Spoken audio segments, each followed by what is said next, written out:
Hi, welcome to the bathtub. This is Scott Bradfield, the master bather, and I was just as I started this, I flashed on the fact that the entirety of my structure for all of these talks is based on the Great White North with Sam and Doug McKenzie. Remember SCTV? Those two guys. The great our topic today is sort of I'm Sam and Doug McKenzie, and I'm not as funny as either. I'm not funny as either of them. I'm just talking about books. But every week they would say, "What's our topic?" So I basically try to come up with a topic each week, which is sounds different from what every topic is the same. Last week in the bathtub, I read. That's what every episode should start off.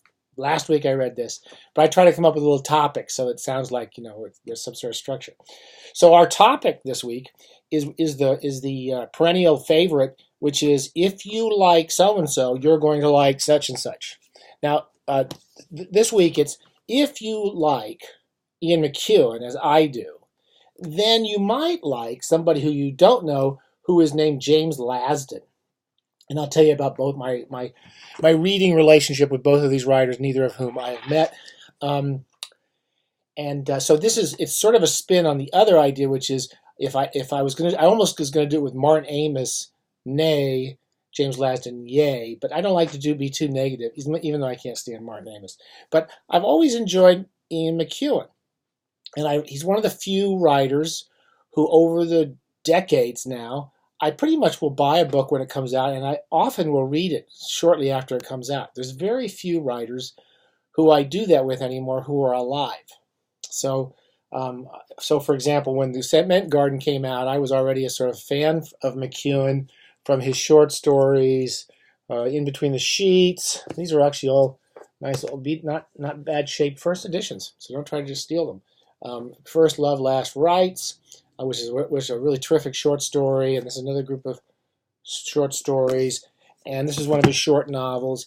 And McEwan, he does something that short story writers traditionally do, which is a certain type of short story that I like, and I would like to think I am in my best, which is he tries different things. So he does lots of different types of characters, and even in First Love, Last Rights, there's like a story that is kind of a science fiction story, and there's a couple of crime stories, and there are humor stories, and he really shifts around quite a bit, and you never quite know where the story's going. And that's always the writers I liked. Cement Garden is quite a macabre little book, but he tended to paint he tended to be a short form, so even his novels were fairly short. They're kind of like long stories. Comfort Strangers. Most of these early books were about 150 pages, big print, and it was kind of, it's good for short story writers because they can try crazy different ideas, and if it falls apart, you throw it away, and that's kind of why short story writers can be a little more adventurous. In the middle of his career, I don't have all of his stuff here, he started to actually become a very good novelist, I think. I had a friend here this week, a friend of mine who's a big reader like me and reads very widely, and he, like several of my friends, hates McEwan. I'm really surprised. I think McEwan is one of these writers who just, once you start him, you just kind of enjoy the book, and they're always a little different. Some of his recent books, a book that got lots of bad reviews, and my friend who was here hated it, it's called Solar.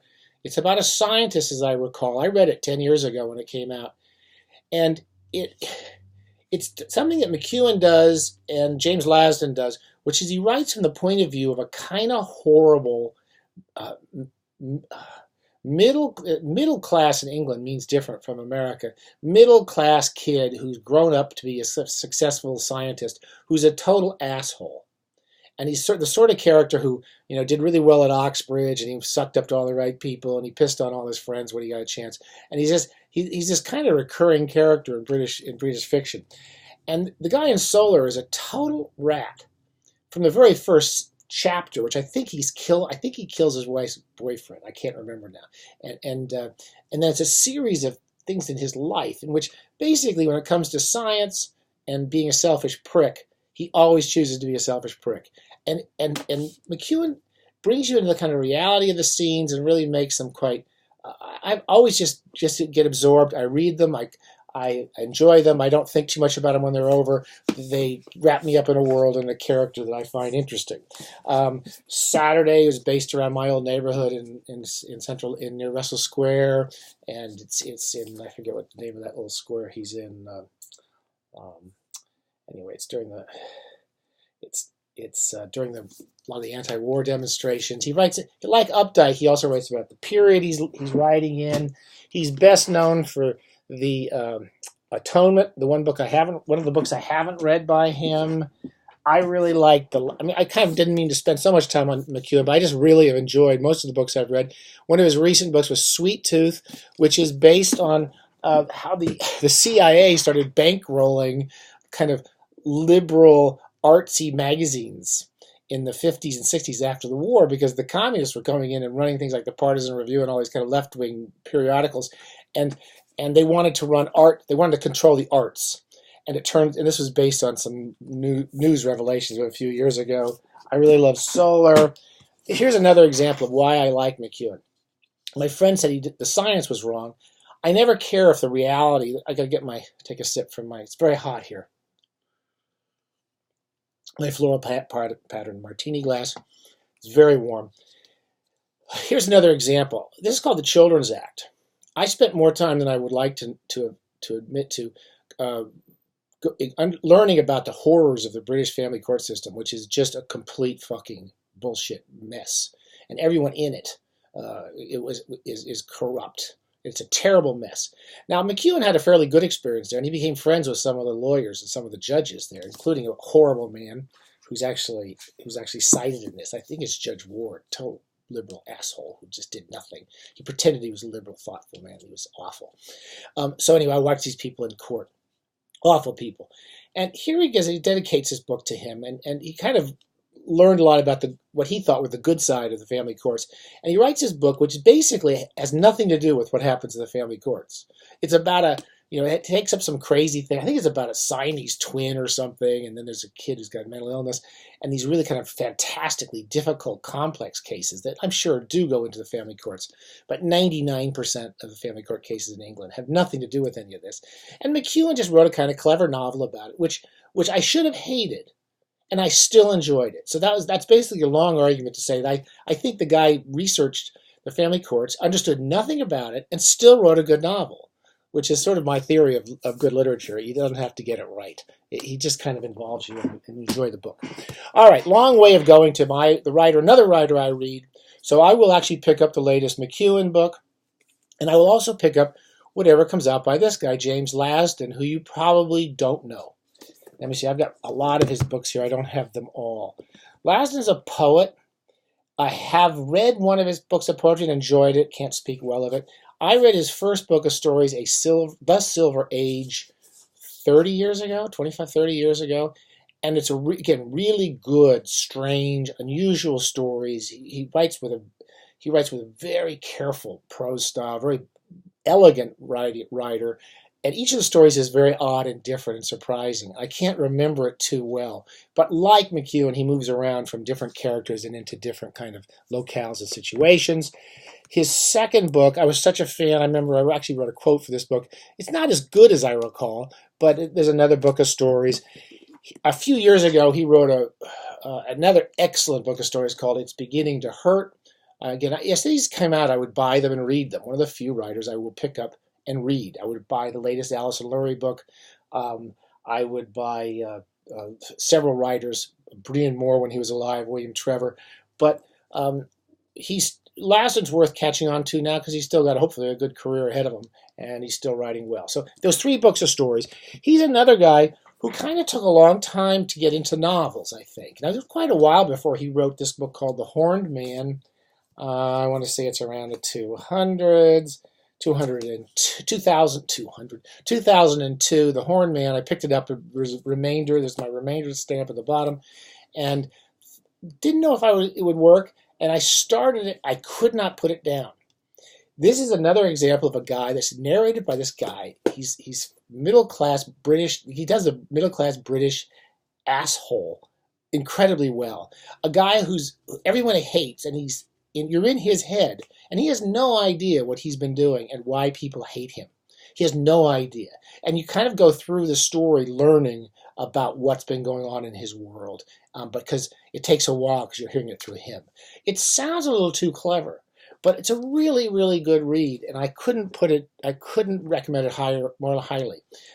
His second novel I have somewhere is called Seven Lies. I don't remember it as well. I did enjoy his third novel, The Fall Guy, a lot. I think it's his third novel. It's the same idea. It's about it's a middle-class kid who's kind of rough. He's having a tough time, and everyone hates him, and he stays with some friends, and he pisses everybody off, and he's kind of a creep. The new book, he also wrote a memoir called On Being Stalked. I actually reviewed this. I'll put a little link to the review if you're interested. It's a good read. It's a memoir. All the stuff that Lasdun does well in his novels, he does pretty well. He puts you in the situations of characters who are misreading other people who are misreading them, and you as a reader have to kind of figure it out for yourself to some extent what's really happening. So they're kind of adventures in point of view that I like. The new book I just came out, Adventure Afternoon of a Flan. It's a reference to Debussy, I believe, and a poem by Mallarmé? I don't remember. I'll give you a quick setup. The Me Too movement, perfect locale, intellectual locale for Lasdun, and the premise is that it's another middle class kid, Oxbridge kid. It's written as if it could be the author. If you like Somerset Maugham, I love Somerset Maugham. He often would place himself as the narrator of his novels as if he were hearing about the story. And Lasdun kind of uses that as a setup. There's a first-person narrator who's a writer and a novelist who lives with his wife, and the kids have moved out. And we're seeing the story through his point of view. And he has a friend named Marco, who's another kid from the same class. They're all from the middle class in England, who all the families are kind of from well-off neighborhoods. They're all Oxbridge kids. They all helped each other get jobs. They're all these kind of, if you live in England, these people just run the world. They run it. And you see, it's not just Boris Johnson who comes from the top end, but all the way down to the Andrew Marrs and the wankers that run so much of British culture and British society. Lasdun writes about a guy who's, often very bright and charming people, but who was just part of this claustrophobic network. This book takes place, it's about a narrator whose friend is accused by a woman who he's known 30 years before raping her. And she's writing a memoir, and in the memoir she recalls how this guy named Marco, who's actually a fairly well-known TV and documentary producer, raped her. And we are, again, perfect Lasdun territory. We're moving from the narrator, and Lasdun puts his first-person narrator, it's not Lasdun, but the first-person narrator, in this position where he actually sees himself being seen by other people as having maybe done things he shouldn't have done. But he's looking at the Marco case, and he's looking at this old friend of his who he used to know, the woman who's accused, because all these people all know each other. And we kind of he goes through negotiating, trying to understand whether Marco was responsible for it and how much this woman was making up. And all through it, everyone is lying somewhere. And everyone seems to be telling the truth somewhere. And it's really an absorbing, good, interesting read. It doesn't take the issues of the Me Too movement at all lightly, but it does understand the complexities of trying to understand what's happened in all these long ago cases and where they're significant and where they confuse people. It's a good novel, and it's very short. You read it in a couple of days, and it works all the way through. I was going to read a passage. We run out of time. I really love Lasdun. I love McEwan. I think if you like either one of them, you might like the other one. There's a book of Lasdun's poetry, which I've also enjoyed, and I will probably continue reading the books of both writers. Okay, take care, and we'll see you soon in the bathtub. Bye. Oh, P.S. Don't forget to join the IBA. Don't forget to, what is it? A student just came in. He said, "Tub me up." To just say, you write and you say, "Tub me up." We put you in the International Bathtub Alliance. That means you can read books anywhere in the world, in any bathtub, anywhere in the universe for the rest of time, and it's free. It's free. You can't do better than that. So just say, "Tub me up." And give me a location, and a name you want to be known by, because you can be pseudonymous if you want to. And you want a bathing buddy, you can put any bathing buddy. My bathing buddy is Boris Johnson. You might want to pick Mitch McConnell. I don't know, but you can use real people, people you care about, and people you don't care about who just really need a bath. Okay. All right. Happy bathing. Bye.